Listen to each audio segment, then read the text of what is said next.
Video 1.1 Introduction to the course. Hi there, welcome to the course Introduction to Google Cloud IoT. My name is Sai Kumar. I am part of the instructor team at Makerdemy and I will be your instructor for this course.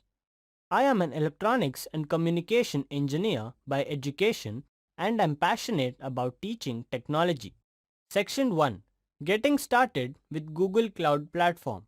In this section, we will cover the following: Introduction to the course, Google Cloud IoT Core Architecture, Getting Started with Google Cloud IoT, The Road Ahead.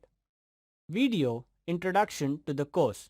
In this video, we will learn the following: the target audience, course prerequisites, learning outcomes, and the course roadmap. So, who is the target audience?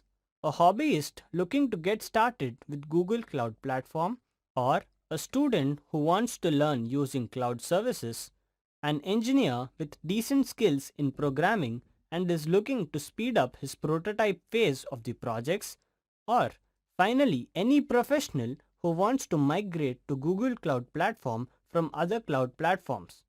If you are any of these, then this course is for you. Let us now look at the course prerequisites: hands-on working experience with Raspberry Pi, basic understanding of electronics, good logical thinking, basic skills in programming is a prerequisite, and experience with Python would be an added advantage. Now, you might be asking, what will I learn by the end of this course? By the end of this course, you will get a hang of Python 3 and its packages. You will learn the architecture of Google Cloud IoT. You will be able to connect any IoT device to the Google Cloud and configure the same. Last but not the least, you will learn how to write APIs that integrates third-party applications with Google Cloud. Let us now look at the course roadmap. We will first get started by learning the Google Cloud IoT Core architecture. Next, we will connect a Raspberry Pi to the cloud and send the readings of the DHT11 sensor to the same. After that, we will control and trigger the inbuilt LED of ESP32 from the cloud besides displaying the text on LCD.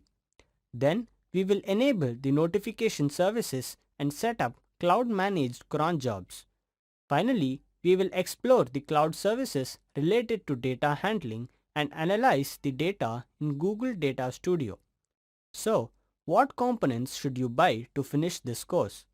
You may go through the components list given in the resources to get a section-by-section breakdown and the links to buy them. The most essential components for this course are the SparkFun ESP32 thing, the Raspberry Pi, DHT11 digital humidity and temperature sensor, 16x2 I2C LCD, breadboard, and lastly few jumper wires. During the course, if you need any help in understanding or implementing the concepts, please follow these best practices to make the learning process more interactive and fluid. Firstly, research the concept or implementation yourself using online resources. Your questions are my top priority, and I will do my best to get back to you at the earliest. Throughout the course, I have provided a curated collection of resources. These resources include links to complete codes, documents for in-depth understanding, blogs, videos, and many more. Make sure that you go through the resources in every section.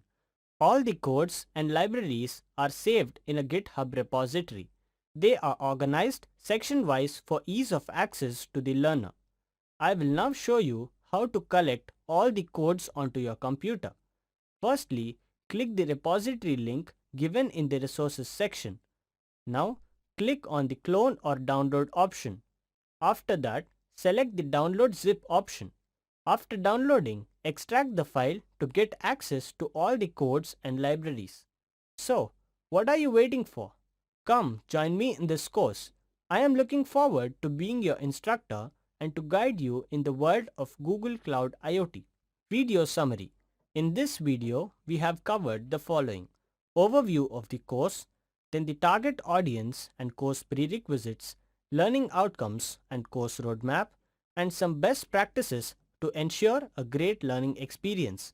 In the next video, we will learn the architecture of Google Cloud IoT Core.